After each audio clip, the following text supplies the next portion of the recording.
नमस्कार दोस्तों।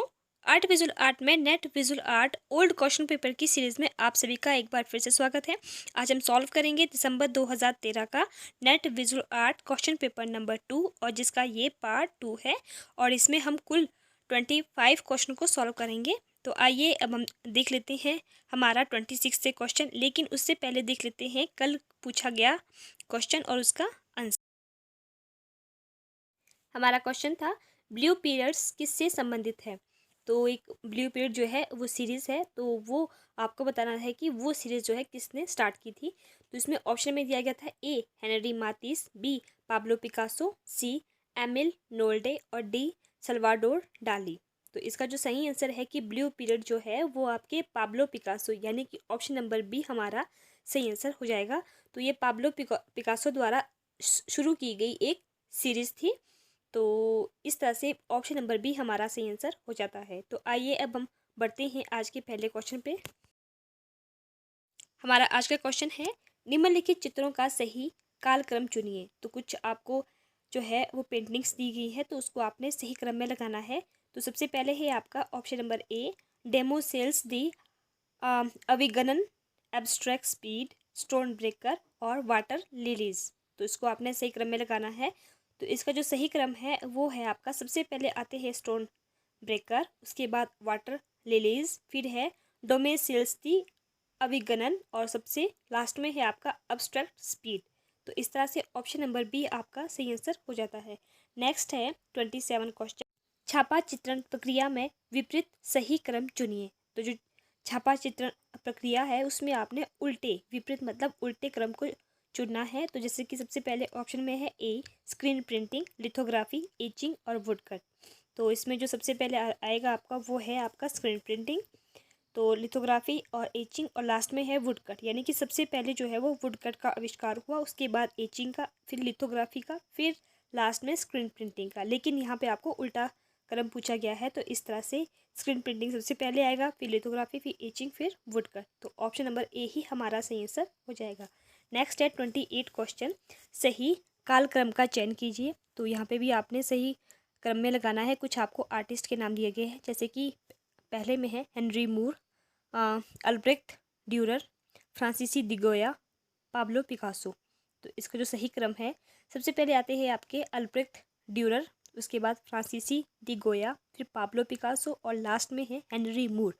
तो इस तरह से ऑप्शन नंबर सी हमारा सही आंसर हो जाएगा। नेक्स्ट है 29 क्वेश्चन। ऐतिहासिक विकास के सही क्रम का चयन कीजिए। तो इसमें सबसे पहले है आपका ऑप्शन ए में है corporator identity, cuneiform syllabic writing और पिक्टोग्राम। तो इसका जो सही क्रम है वो है सबसे पहले है आता है आपका क्यूनिफॉर्म, फिर है सिलेबिक राइटिंग, पिक्टोग्राम और पिक्टोग्राम कॉर्पोरेटर आइडेंटिटी। तो इस तरह से ऑप्शन नंबर सी हमारा सही आंसर हो जाता है। नेक्स्ट आगे बात करते हैं 30 क्वेश्चन पे। दशक के सही क्रम का चयन कीजिए। तो इसमें सबसे पहले ऑप्शन में है आपको ए सोप ओपेरा, उपभोक्तावाद, उपभोक्ता संरक्षण और औद्योगिक क्रांति। तो इसका जो सही क्रम है वो आपको लगाना है। तो सबसे पहले आता है आपका औद्योगिक क्रांति, फिर है सोप ओपेरा और उसके बाद है उपभोक्तावाद और लास्ट में है उपभोक्ता संरक्षण। तो इस तरह से ऑप्शन नंबर डी हमारा सही आंसर हो जाता है। नेक्स्ट है आपका 31 क्वेश्चन। अभिकथन ए अभिव्यंजनावाद एक कला शैली है जो रूपों की विकृति का अंकन करती है। ये बात सही है। जो अभिव्यंजनावाद है वो एक जो है कला की शैली है और उसमें क्या होता है कि इसमें रूपों की विकृति का अंकन होता है कि रूप किस तरह से विकृत है या किस तरह के नहीं है। तो इसका अंकन जो है वो अभिव्यंजनावाद शैली में होता है। तो ये बात सही है। तर्क आर क्योंकि वह कलाकार को वस्तुपरक यथार्थवाद की बजाय व्यक्तिगत अनुभूति की अभिव्यक्ति की स्वतंत्रता देता है। तो ये बात भी सही है। तो ए सही है और तर्क आर भी सही है। तो ऑप्शन नंबर ए हमारा सही आंसर हो जाता है। नेक्स्ट आगे बढ़ते हैं 32 क्वेश्चन पे। अभिकथन ए गांधार कला प्रस्तुतिकरण में दृश्य आकारों की यथार्थता पर बल देती है। ये बात बिल्कुल सही है, क्योंकि जो गांधार जो शैली रही है मथुरा में, वहाँ पे क्या होता था कि दृश्य आकारों की यथार्थता पर बल देती थी, यानी कि जैसे वस्तुएं दिखती थी आकार के अकॉर्डिंग, वैसे ही उसको बना दिया जाता था। तो ये बात सही है। तर्क आर, क्योंकि कलाकार वस्तुपरक यथार्थवाद का अनुकरण करने में प्रशिक्षित किए जाते थे। तो ये बात गलत है। तो ए सही है, आर गलत है। तो इस तरह से ऑप्शन नंबर बी हमारा सही आंसर हो जाएगा। फ्रेंड्स, जो भी मैं इसके आंसर बता रही हूँ वो मेरे खुद के नहीं है, यूजीसी नेट के द्वारा जो आंसर की हमें मिली है उसके अकॉर्डिंग मैं आपको ये आंसर बता रही हूँ। तो अगर कुछ आपको त्रुटि लगती है तो प्लीज़ हमें कमेंट के माध्यम से ज़रूर बताएं। नेक्स्ट है 33 क्वेश्चन। अभिकथन ए, अमृता शेरगिल ने चित्रों में भारतीय विषय वस्तुओं को प्रमुखता से दर्शाया है। ये बात सही है, क्योंकि वो भारतीय मूल की ही एक जो है कलाकार रही है, बहुत ही फेमस आर्टिस्ट रही है अमृता शेरगिल, एक महिला आर्टिस्ट है ये। तो ये बात सही है। और तर्क आर, क्योंकि वह राजा रवि वर्मा से प्रभावित थी। ये बात गलत है। तो ए सही है और तर्क आर गलत है। तो इस तरह से ऑप्शन नंबर सी हमारा सही आंसर हो जाएगा। नेक्स्ट है 34 क्वेश्चन। अभिकथन ए, फ्रीडा कालो एक नारीवादी कलाकार थी। तो ये बात सही है। तर्क आर, क्योंकि उसने अपनी 2 छवियों को टू फ्रीडा से शीर्षक से एक चित्र में अंकित किया था। तो ये बात भी सही है। तो ए सही है, आर सही है। तो इस तरह से ऑप्शन नंबर ए हमारा सही आंसर हो जाएगा। नेक्स्ट है 35 क्वेश्चन। अभिकथन ए, धातु ढालने में बी वैक्स की अपेक्षा पैराफिन वैक्स का कम उपयोग किया जाता है। ये बात सही है।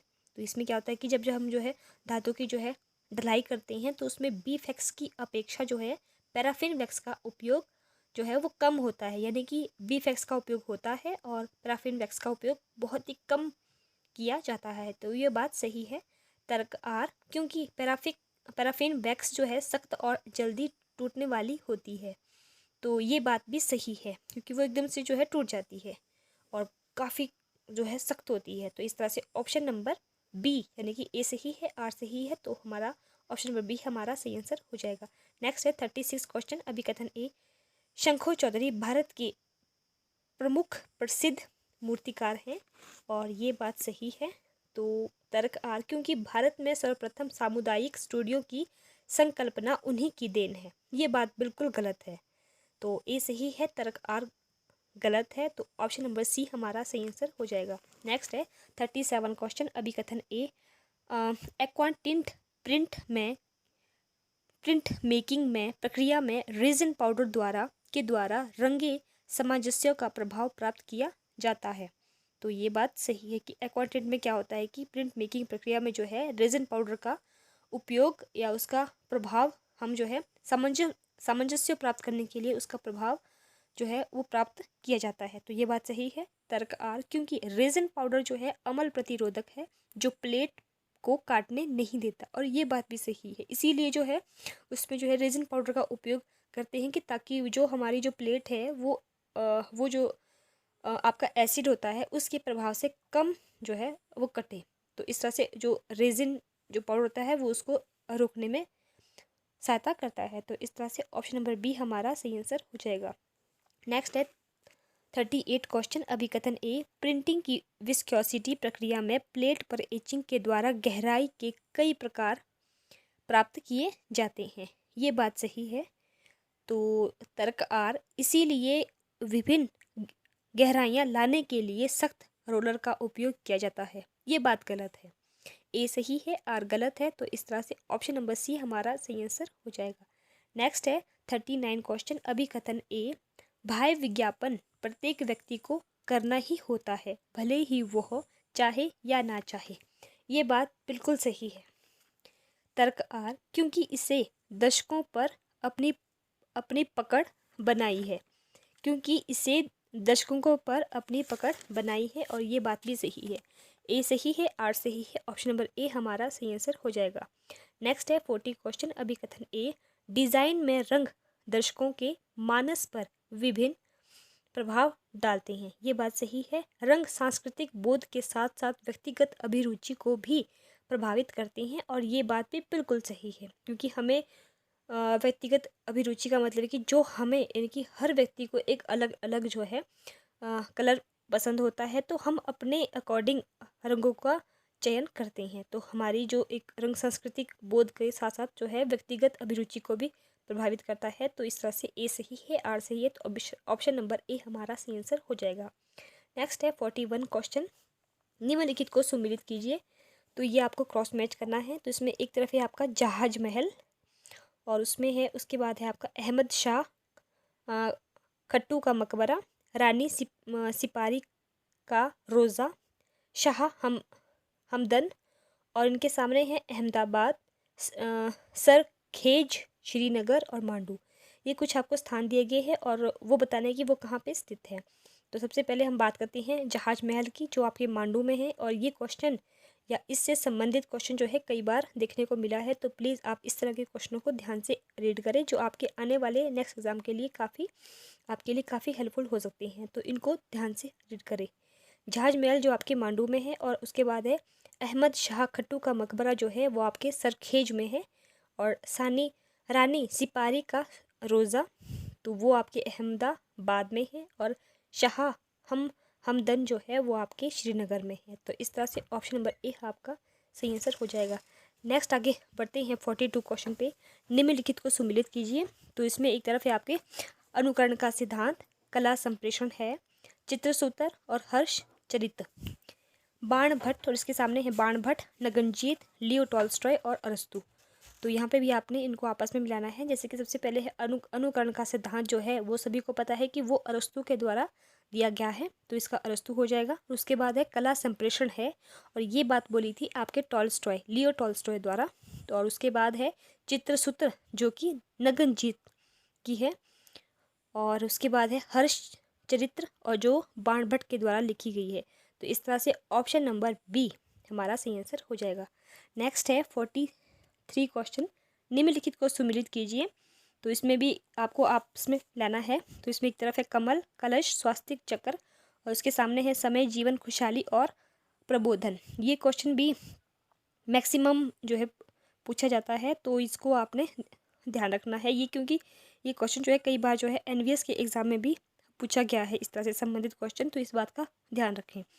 तो जो आपका कमल है वो प्रतीक माना जाता है आपका प्रबोधन का, और जो कलश है वो जीवन का प्रतीक माना जाता है, और जो स्वास्तिक है वो आपके खुशहाली का, और जो चक्कर होता है वो आपके समय का। तो इस तरह से ऑप्शन नंबर सी हमारा सही आंसर हो जाता है। मैं एक बार फिर से रिपीट करती हूँ कि जो कमल है वो आपके प्रबोधन का प्रतीक है, कलश आपकी जीवन का, स्वास्तिक जो है वो खुशहाली का, और चक्र जो है वो समय का प्रतीक माना गया है। तो ऑप्शन नंबर सी हमारा सही आंसर हो जाएगा। नेक्स्ट आगे बढ़ते हैं 44 क्वेश्चन पे, निम्नलिखित को सुमेलित कीजिए। तो इसमें एक तरफ है A.R. चगुताई, रविंद्रनाथ टैगोर, अमृता शेरगिल, राजा रवि वर्मा, और इनके सामने दिए गए हैं। इनके सामने इनकी जो पेंटिंगों के नाम दिए गए हैं, ये कुछ आर्टिस्ट है, उनके सामने इनकी पेंटिंग है, वो आपने बतानी है कि वो किस किस की पेंटिंग है। ठीक है, तो इसमें एक तरफ है 3 women, gloomy Radhika, Maharashtrian women और ब्रोडिंग। तो जो आपकी A.R. चगुताई है, चगुताई की जो पेंटिंग है उसका नाम है ग्लूमी राधिका। उसके बाद है रविंद्रनाथ टैगोर, और इनकी है आपकी ब्रोडिंग। अमृता शेरगिल की है 3 वुमेन, और राजा रवि वर्मा द्वारा बनाई गई पेंटिंग का नाम है महाराष्ट्रियन वुमेन। तो इस तरह से ऑप्शन नंबर डी आपका सही आंसर हो जाएगा। नेक्स्ट है आपका 45 क्वेश्चन, निम्नलिखित को सुमेलित करें। तो इसमें एक तरफ है आपका एयर ब्लोवर, रेसिपीज मिट्टी के बर्तन और बेल्डिंग, और इसके सामने है मूर्तिकला, टेराकोटा, सिरेमिक और ढलाई। तो ये आपको बताना है। तो जो आपका पहला है एयर ब्लोअर, उसका संबंध जो है ढलाई के साथ है, और उसके बाद आते हैं आपके सेरीपीज, इनका संबंध जो है सेरेमिक के साथ है, सेरेमिक्स के साथ है, और उसके बाद आता है मिट्टी के बर्तन जो कि टेराकोटा को बोलते हैं, और बेल्डिंग जो होती है वो मूर्ति कला में की जाती है। तो इस तरह से ऑप्शन नंबर सी हमारा सही आंसर हो जाएगा। नेक्स्ट है 46 क्वेश्चन, निम्नलिखित को सुमेलित कीजिए। तो इसमें एक तरफ है आपके राकू, लाल मृतिका, बाइटिंग, परिवर्धन, और इसके सामने है अमल, सेरेमिक्स, प्रिंट और टेरिकोटा, आई थिंक जो है टेराकोटा है ये। तो इसको आपने आपस में मिलाना है। तो जिस जो कि राकू है, राकू का संबंध जो है आपके सिरेमिक्स के साथ है, और जो लाल मृत्तिका है उसका संबंध आपके टेराकोटा से है। टेराकोटा एक्चुअल में जो है पकी मिट्टी के बने हुए बर्तन को बोलते हैं।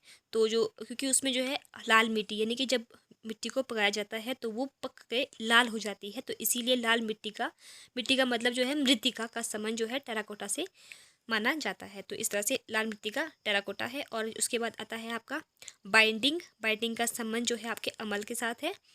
और उसके बाद है आपका परिवर्धन, और ये होता है आपके प्रिंट में। तो इस तरह से ऑप्शन नंबर ए आपका सही आंसर हो जाएगा। नेक्स्ट है 47 क्वेश्चन, निम्नलिखित को सुमिलित करिए। तो इसमें एक तरफ है आपके अनुपम सूद, आनंद वर्धन, अभिनव गुप्त और सुबोध गुप्ता, और इनके सामने है संस्थापन, प्रिंट मेकिंग, ध्वनि सिद्धांत और रस। तो इसको आपने आपस में मिलाना है। तो जो आपके अनुपम सूद है इनका संबंध जो है वो प्रिंट मेकिंग के साथ है। और उसके बाद है आनंद वर्धन, इनका संबंध जो है वो है ध्वनि सिद्धांत के साथ। फिर है अभिनव गुप्त का संबंध रस के साथ है। और सुबोध गुप्ता का संबंध संस्थापना के साथ है। तो इस तरह से ऑप्शन नंबर डी आपका सही आंसर हो जाएगा। नेक्स्ट है 48 क्वेश्चन, निम्नलिखित को सुमिलित कीजिए। तो इसमें भी एक तरफ है आपके दोलक, छेनी, सान, वेक्टर और print making, computer graphics, lithograph और मूर्तिकला। तो इसको आपस में आपने मिलाना है। तो जो आपके दोलक है, दोलक का संबंध जो है वो प्रिंट मेकिंग के साथ है।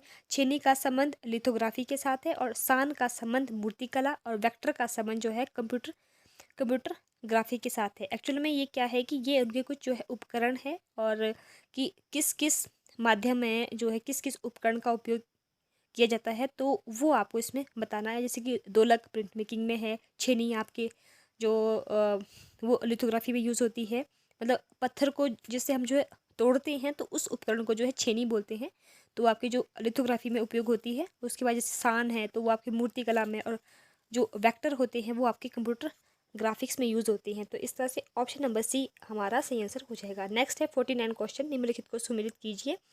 तो इसमें एक तरफ है मैं आपको अमेरिकी सेना के लिए चाहता हूँ, Loie Fuller poster, Jane Avril poster और टोलोसे लोत्रेक पोस्टर, और इनके सामने है James Montgomery, Flagg, Peter Max, Julius Cheret और हेनरी दी टोलोसे लोत्रेक। ये बहुत अजीब नाम होते हैं। तो इनको आपने आपस में मिलाना है। तो जैसे कि सबसे पहले है मैं आपको अमेरिकी सेना के लिए चाहता हूँ, इनका संबंध है आपके जेम्स मोंटोगोमरी फ्लागा के साथ। तो उसके बाद आता है लुई फुलर पोस्टर, और इसका संबंध है आपके जुलियस चेरेट के साथ। और फिर है जैन एवरिल पोस्टर, और इनका संबंध है आपके हेनरी डी टोलोसे लोत्रेक के साथ। और लास्ट में है आपके टोलोसे लोत्रेक पोस्टर, और उसका संबंध है आपके पीटर मैक्स के साथ। तो इस तरह से ऑप्शन नंबर बी हमारा सही आंसर हो जाएगा।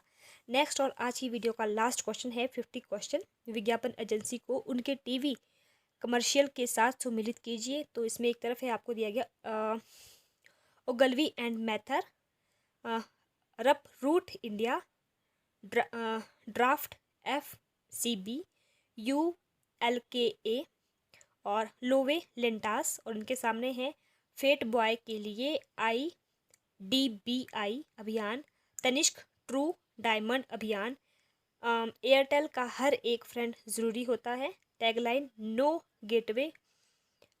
नो गेटिंग अवे के साथ टाटा डोकोमो अभियान। तो इसको आपने आपस में मिलाना है।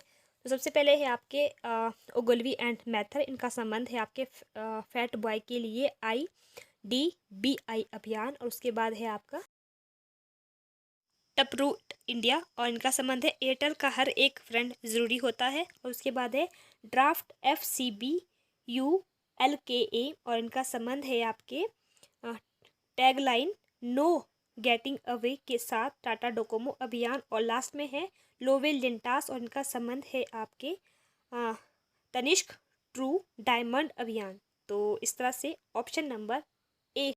तो फ्रेंड्स ये थी मेरी आज की वीडियो, और काफ़ी कोशिश करती हूँ कि आप सभी के लिए जो वीडियो बनाऊँ वो जो है काफ़ी छोटी बनाऊँ, बट जो है वो काफ़ी लंबी होती जाती है।